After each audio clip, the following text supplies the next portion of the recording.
Welcome, brave listeners, to Wilhelm Presents Frightening Tales. I'm your host, Wilhelm. Tune in each week where I entertain my listeners with another dark and creepy tale of the paranormal, donated by authors from all over the world. If you're an author of some paranormal fiction and would like to share a story with my listeners, submit one at frighteningtales.com. And while you're there, tune in for more than 100 episodes of previous content. Today's episode is written by Lorna Pearl, a creative writing student living in New York with their spouse and two Sphynx cats, Titan and Shiva. Originally from the southeast of England, Lorna has been writing stories since childhood. When not writing, you can find Lorna immersed in the latest horror, thriller books, and new release movies. And now, I present Twigs. My husband departed for a 4-day-long work trip that morning, leaving me alone at home with our British short-hair Penny. We named her after our mutual love of Stephen King, in particular, It and Pennywise. She was a smart cat, always aware of her surroundings. Her ears would fold back at every little creak around the house. I like to think that she was a sort of guard cat, in a way, looking out for me, especially during those times I was home alone. Now, I'd always been a huge introvert. Very small group of friends, and most of them I made online playing various multiplayer horror games.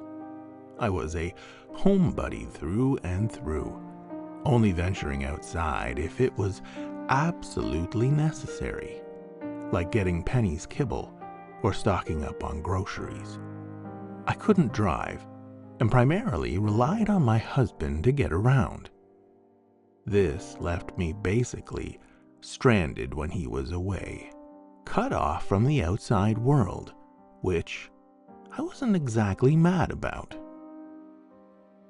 Our house was an open plan, carpeted throughout with huge screenless windows situated in every room.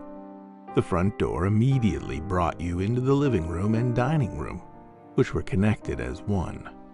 Through the dining room, a narrow kitchen, and behind that, a small downstairs bathroom and laundry room. Climbing the horrifically steep staircase brought you to the upstairs bedrooms, 2 to be exact, and a full bathroom. I wouldn't say the house was large, but the space was sufficient, given we didn't have children. Anyway, it was 7 p.m., and I was stirring a boiling pot of pasta in tomato sauce when Penny growled from the other room.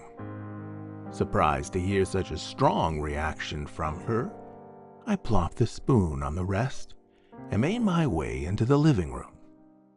I'd forgotten to turn the lights on, so everything was completely drenched in darkness, save for the slice of silvery light peeking through a gap in the curtains, where the back of Penny's body was poking out.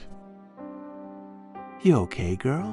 I asked, stepping carefully and quietly towards her. She didn't move, didn't even acknowledge my voice, which I thought was strange.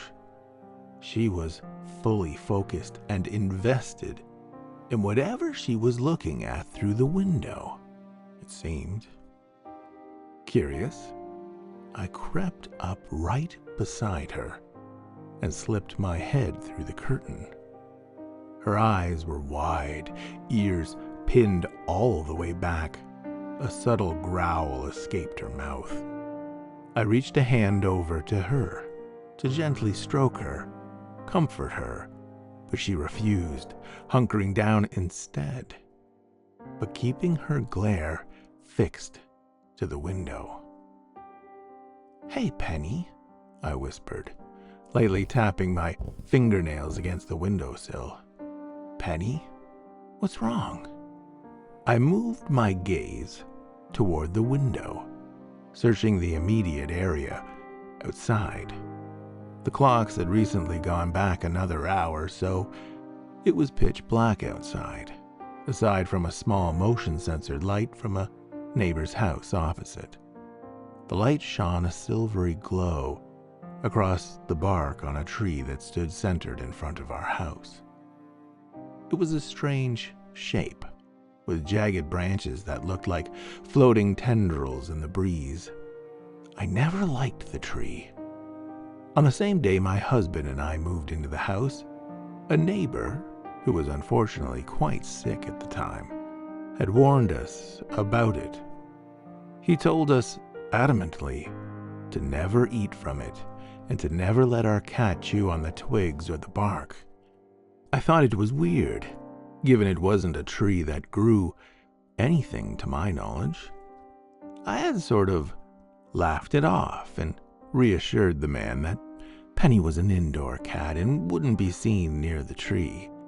Anyway, he simply nodded, glared at the tree, and then strolled away. Before I could prod any further, the man had disappeared. Some said he died, and others told us that he was in intensive care. We never really found out what happened to him, but I could never look at the tree without feeling a deep discomfort in my bones.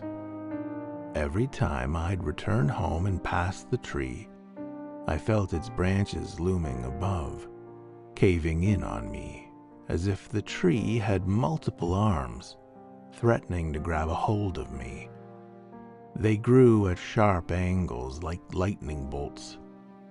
I wanted to remove it, but we couldn't afford to after the cost of furnishing a new house. So it stayed and watched over us. The area was silent, no neighbors in sight, wildlife, birds, or other cats. I couldn't imagine what it was that was scaring Penny so badly. "It's probably just a breeze, Penny girl," I told her, exhaling a deep breath. The doorbell. I shot out from behind the curtains, staring at the entryway, my pulse picking up speed. I thought to myself, I didn't see anybody outside just now. I'd have noticed if somebody was at the door.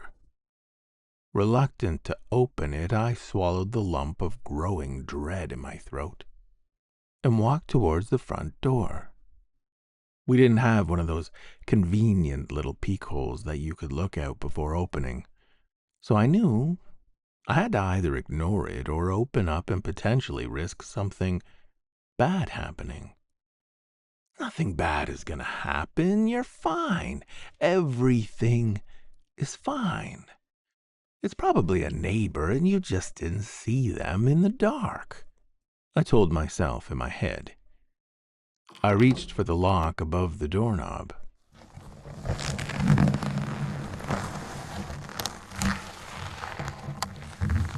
Something scraped against the surface of the opposite side. Not like the scratching from a mouse or cat, however. No, it was like sharp claws with the very tip of a dagger being dragged down the wood. I felt it travel down my spine, covering my flesh in ice-cold goosebumps. "Who's there?" I asked. No reply, but the scraping continued, traversing the entire length of the door. "Stop it!" I demanded. "Whoever is doing that, stop it now or I'll call the cops." And it stopped. The sudden silence was deafening. My heart crashed in my chest. My palms were slick with sweat, and my fingers trembled as I turned the lock until it clicked. Releasing a tense breath, I gripped the doorknob and twisted it.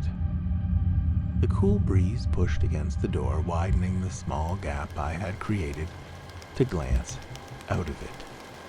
It whistled as it entered the house, bringing a scattering of burnt orange-colored leaves with it. They danced around my feet, which were planted firmly in one spot. Too nervous to move even an inch closer to the doorway. To my surprise, there was nobody there on the other side of the door, but it looked as if whoever was there had left something behind. Pile of twigs, all scrambled up into a heap right in front of the door. It reminded me of the little campfires we'd make in Girl Scouts back when I was a teenager. A very long time ago, but it immediately took me back there. I angled my head to one side, noting a strange pattern etched into the front side of the door. It was like that of a carving, almost, but messy.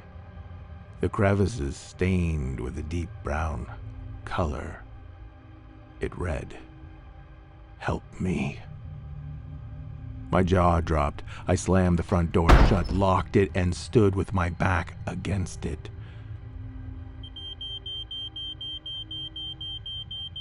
The fire alarm was screaming in the kitchen. Smoke had enveloped the space. Crap, I thought to myself, running straight into the kitchen to turn off the hob. I'd forgotten I was cooking. After a moment of holding the reset button down on the fire alarm, it finally stopped blaring. My eardrums continued to vibrate, and I felt oddly dizzy all of a sudden. I'd lost my appetite, which was probably good considering my tomato pasta was wrecked. As I poured the remnants of my destroyed meal into the trash can, Penny screeched from the living room, making me jump so aggressively the pan went tumbling to the tiled floor below. Penny! What on earth is... And that was when I saw it. A figure splayed across the front bay window, the one Penny was still perched up against. It looked right at me. A man, clutching a mass of brown twigs in both palms, and even more inside of his mouth. Twigs tangled within his hair, some standing impossibly tall and upright. I'd never seen anything quite like it. Although the man was somehow familiar. I thought to myself, why is he eating twigs? Is he drunk? Crazy? I need to call the cops. I clicked my thumb and middle finger together, alerting Penny. "Penny, get down from there. Come here," I told her. Luckily, she finally listened to me and scurried away from the window. The man remained, but I didn't move any closer to him. Pulling my phone out of my back pocket, I held it up to him, making the threat clear. "I'm calling the cops," I shouted across the room, loud enough for him to hear me, even through the pane of glass. "You need to leave, you hear me?" I watched as he lifted an arm a little higher, smashing it several times against the window. The glass shook and bounced under the force of his punch. I was afraid he might just smash it and come inside. Boom, boom, boom.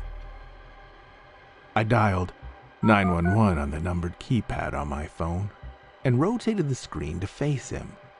"Leave right now or I swear I'm calling," I yelled, one last attempt to reason with him. The twigs he held scraped down the glass before he slowly backed away, lingering for a moment, and then running in the other direction. I slumped my upper half over the countertop and wiped away the layer of sweat on my forehead with the sleeve of my sweater. I was relieved he left. I didn't want to call the cops and deal with a whole situation like that. Not only is it nerve-wracking, but it's also something I've never done before. The thought of it almost triggered a full-blown panic attack in me. Folding my body, I picked up the pan that I'd dropped earlier and placed it into the sink. I grabbed a protein bar from the snack cupboard as a backup meal, turned off the kitchen light, and made my way back into the living room. Despite my nerves and hesitation, I creeped towards the window, wanting to ensure the man really had left and wasn't just hiding next to it or underneath it. As I neared the glass, I noticed a streak of deep brown in the very center, right where the man's fist had been. Dirt, was my immediate thought, from the twigs. It's probably mud. I let out a frustrated sigh and told myself I'll deal with it in the morning once it was light outside and I'd feel safer leaving the house. As it stood, the man really had left.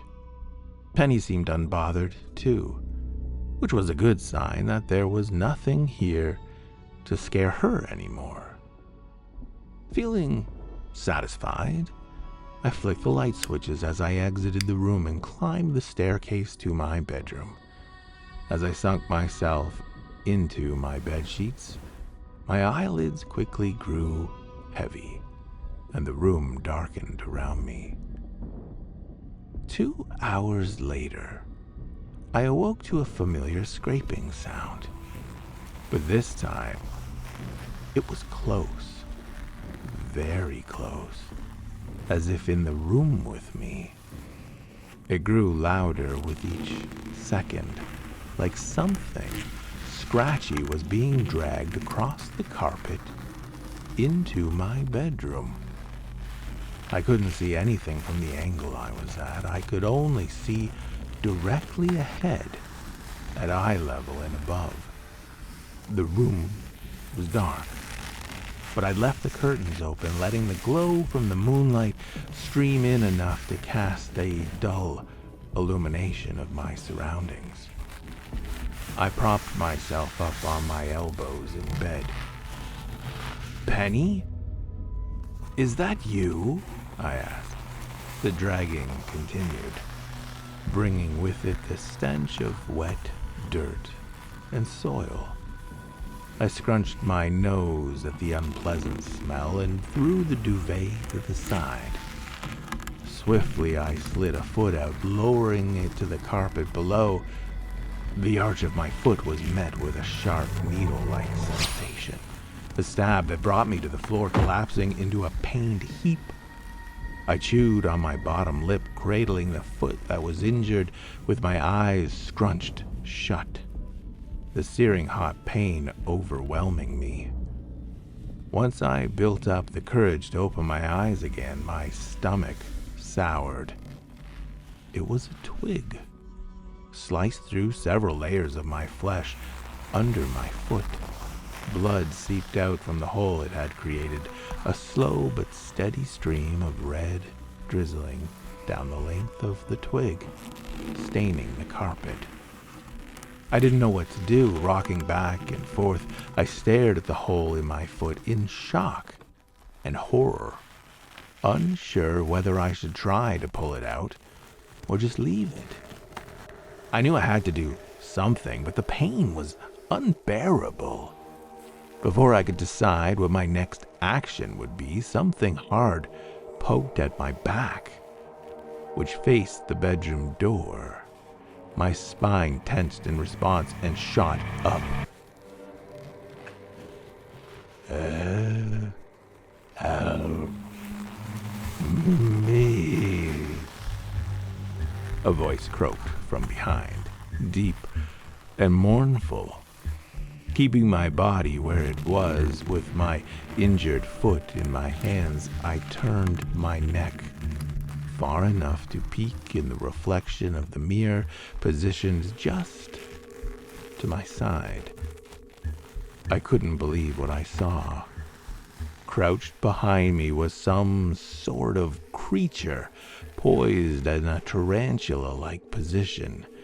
It wasn't human, not quite. Some of its human parts remained, like the head and one of the arms, but the rest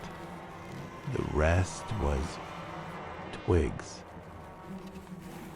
Twigs growing out in every angle of every part of its body. Its skin peeled away in places, allowing for the twigs to rupture through, leaking a slimy mixture of deep brown and red down to the rest of the deformed beast. Bile rose in my throat. I wanted to look away, but I couldn't. I was too scared to. Please, I'm begging, a single tear falling from the corner of my eyes. The creature leapt towards me, pulling me down until my spine slammed against the floor. My back cracked, and all of a sudden, I couldn't move. My body was frozen in place either by fear or force. As I stared up, the beast came into view, hovering its half-human face over mine. Twigs burst from its mouth, and that was when I realized it was the same man from earlier banging on the window. Only now, he looked worse. He had somehow transformed into this thing. Don't eat the twigs, it said, before gripping the sides of my head in a tight hold. I screamed before the twigs poured from the creature's mouth directly into mine. I kept my throat closed, but it wasn't enough to stop the twigs from slicing into my gums, drawing hot blood onto my tongue. I thrashed back and forth in an attempt to loosen the beast's hold, but it held strong. Its breath was rancid, rotten like an old decayed garden. I kicked my legs, forgetting about the twig in my foot. It slammed against the carpet, sliding further into the skin. I saw stars in my eyes. The room started fading, the grunting and crunching from the beast slowly muting. I knew I was losing consciousness. I knew that I was dying. Before my eyelids shut, the creature's grip left my skull as it launched backwards, out of view. I instantly turned my head over, coughing up the shards of twigs in my mouth. Filth and mud and spittle flew everywhere. But I could finally breathe. I wasn't going to die, after all. Penny shrieked, a type of cry I'd never heard from her before. My blood ran cold. "Penny!" I yelled, desperately twisting my body around to face the opposite direction where her cry had come from. She was in the room with me, with the creature, chewing away chunks of twigs from its warped body. The beast tried to attack back, but Penny was fast, darting back and forth, missing each swing. My body was too weak to move, too hurt to help. But I watched her as she bit right into the creature's face, gnawing and scratching away at it, growling and hissing in between her ferocious bites. By the time she'd hopped off, the creature was nothing but a mound of dead twigs and leftover flaps of human skin on the floor. Penny, who was caked in deep brown ooze, began gagging. Concerned, I dragged my body towards her, but before I'd reached her, she coughed it up. A bloody twig.